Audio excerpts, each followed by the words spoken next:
Welcome छ है सबैलाई। हेर्नु है, आज हामी एउटा डेरिभेसन गरिरहेको छौँ है। यो चाहिँ फिजिक्सको होइन, यो चाहिँ अब मोडर्न फिजिक्सको क्वान्टाइजेसन अफ एनर्जी भन्नेमा हो होइन। अब यो टपिक होइन, यो जुन यो डेरिभेसन छ यसमा चाहिँ तिनवटा चारवटा डेरिभेसन छ जुन चाहिँ होइन, जुन चाहिँ फाइनलको लागि एकदम इम्पोर्टेन्ट छ होइन। अब यो जस्तै हेर्नु ल, अब यहाँ भन्नु radiation expression for the total energy of an electron in an orbit of hydrogen atom. अब हेर्नु ल, यो डेरिभेसन चाहिँ एकदम इम्पोर्टेन्ट हो होइन। तपाईँहरूलाई अब अलिकति गाह्रो लाग्न सक्छ होइन, तर म यसलाई इजीमा गरिदिन्छु। हेर्नु ल, अब यस्तो भयो क्या। अब यहाँ होइन, यहाँ अर्बिट छ होइन। अब कुनै पनि अर्बिट यहाँ इलेक्ट्रोन घुम्यो अरे होइन। अब यो घुमेको होइन, अब यसको एनर्जी निकाल्नु भनिरहेको छ क्या यहाँ चाहिँ। अब एनर्जी निकाल्नु भनेको छ होइन। अब यो कति एनर्जीले घुमेको छ, यसको टोटल एनर्जी इलेक्ट्रोनमा लाग्ने होइन, जब चाहिँ घुम्छ नि हाइड्रोजन एटममा अर्बिटमा, त्यतिखेर चाहिँ कति एनर्जी यसले एक्सप्रेस गर्छ भन्ने यो एउटा हो होइन। अब यो थाहा हुनुभन्दा अगाडि चाहिँ म हेर्नु अलिकति यहाँ लेख्छु ल, केही हेर्नु ल, थ्योरी लेख्छु ल।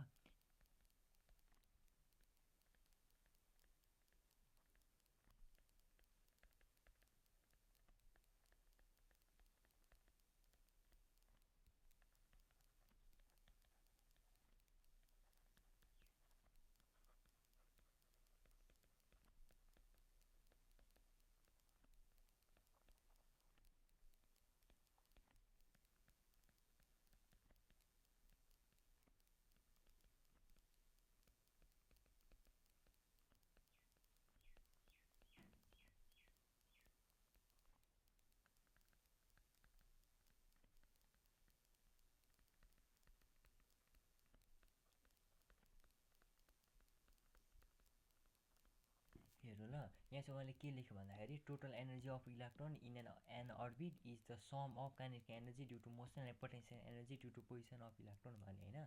अब यो यति मैले चाहिँ के भन्यो भने यहाँ जुन काइनेटिक एनर्जी लागेको छ त्यो चाहिँ ड्यु टु मोसन हो, अनि पोटेन्सियल एनर्जी यो चाहिँ यो इलेक्ट्रोनको पोजिसनको कारणले हो भनेको छ होइन।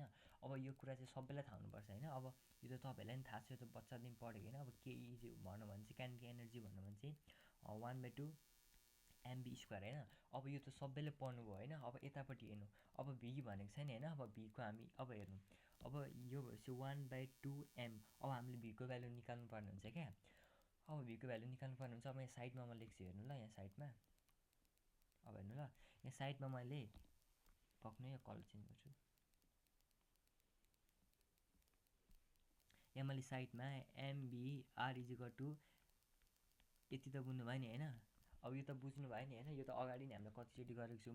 अब हामी यहाँको भ्यालु हामी चाहिँ यहाँ चाहिँ रेडियसको भ्यालु निकाल्छौँ ल। यहाँ चाहिँ हेर्नु ल, अब यहाँ चाहिँ हामी रेडियसको भ्यालु निकाल्छौँ होइन। अब तपाईँहरू चाहिँ अब कति यहाँ यो हेर्दा चाहिँ कन्फ्युज भइहाल्नुहुन्छ कि यो चाहिँ के हो भनेको भने चाहिँ यो जब an electron revolve only in those orbit whose angular momentum, यो भनेको angular momentum is integer multiple of होइन h by 2π that is MVR equal to n भनेको हामीलाई एनमा 0 पनि हुनसक्छ, 1 पनि, 2 पनि, 3 पनि होइन, एज 2π। यो चाहिँ भनेको चाहिँ यताको हामीले लेखेको चाहिँ एङ्गुलर मोमेन्टम हो ल। अब एङ्गुलर मोमेन्टमबाट हामी चाहिँ यहाँ यसको यहाँबाट रेडियस निकाल्छौँ होइन। अनि त्यो रेडियसको भ्यालु चाहिँ यहाँ भ्यालुसिटी हेर्नु, भ्यालुसिटी निकाल्छौँ ल। हेर्नु ल कसरी निकाल्छौँ म।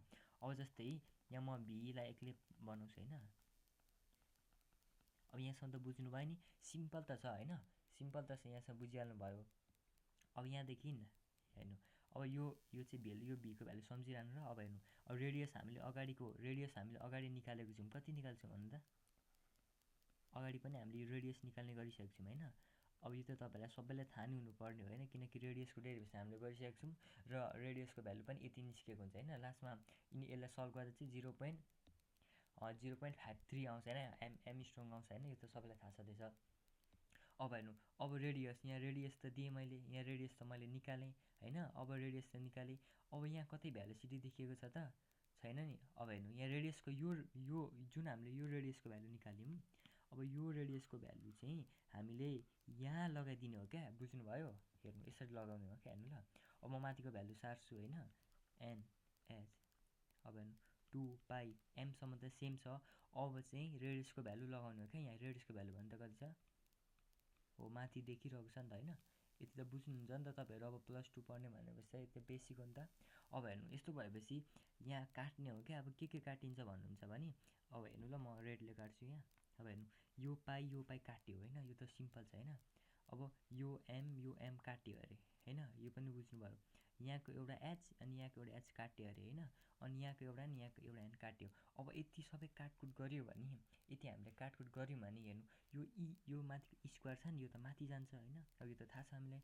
अब हेर्नु यो स्क्वायर माथि जान्छ, अनि जुन रह्यो एउटा 2 रह्यो होइन, अनि इनट रह्यो, अनि एन अनि एच रह्यो, यति हो होइन, यति हो। भीको भ्यालु यति निस्क्यो। अब हेर्नु अब यही चाहिँ भीको भ्यालु हामीले होइन, यही चाहिँ भ्यालु चाहिँ माथि लगाइदिनु हो क्या। अब भीमा हेर्नु ल के भयो भने त e square 2 e naught n h. अब हेर्नु यहाँ त पावरमा 2 छ नि त, अब 2 पनि लगाइदिनु होइन। अब यति भइसकेपछि 1/2 एम। अब यसलाई यो हेर्नु ल, अब ईको यता पावर 2 भनेपछि त 4 भयो होइन, सबैलाई मल्टिप्लाई गर्छ ल। हेर्नु 4 × 4 22 4 भयो होइन। अब e naught square n square h square. अब यहाँसम्म सबले बुझ्नुभयो होला होइन, अब यहाँसम्म सबले बुझ्नुभयो। अब मल्टिप्लिकेसन गरेको हो क्या यो भनेको चाहिँ, यो 2ले चाहिँ यहाँ मल्टिप्लिकेसन गरेको भनेपछि के भयो त ME4 होइन 8, 4 1 4 4 2 8 e naught square n square h square. यहाँसम्म त सबैले बुझ्नुभयो नि, यहाँसम्म मैले केही पनि गरेको छैन क्या, यो त सिम्पल हो होइन, यति त बुझ्नुभयो। अब हेर्नु अब हामीलाई थाहा छ भने पोटेन्सियल एनर्जी भन्यो भने होइन minus e square 4 pi e naught r, यो त सबैले थाहा भएको होइन। अब के गर्ने भनेपछि अब यतिसम्म बुझ्नुभयो, अब यहाँसम्म बुझ्नुभयो भनेपछि ई नट आर लगाइदिएँ नि मैले होइन। अब फेरि यसमा पनि होइन जुन हामीले रेडियस निकालेको यो रेडियसको भ्यालु छ नि, यहाँ पनि रेडियसको भ्यालु लगाइदिनु हो क्या। अब हेर्नु ल सिम्पल छ, पक्नु है।